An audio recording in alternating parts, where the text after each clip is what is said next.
Sa bisa ng warrant of arrest na aresto ng mga kapulisan ng isang lalaki matapos mahulihan ng iligal na baril at granada sa isinagawang operasyon sa Lambayong Sultan Kudarat.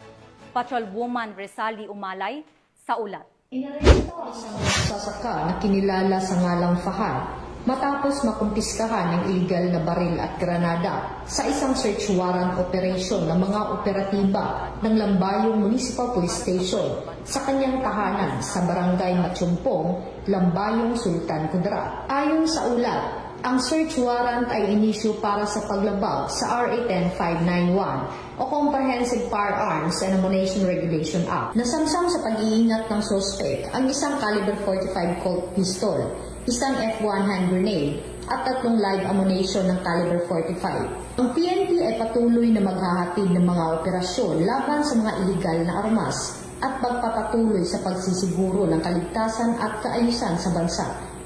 Mula dito sa General Santos City, ako ang inyong PNN correspondent, Patrolwoman Resali Umalay, alagad ng batas, tagataguyod ng Balitang Pulis.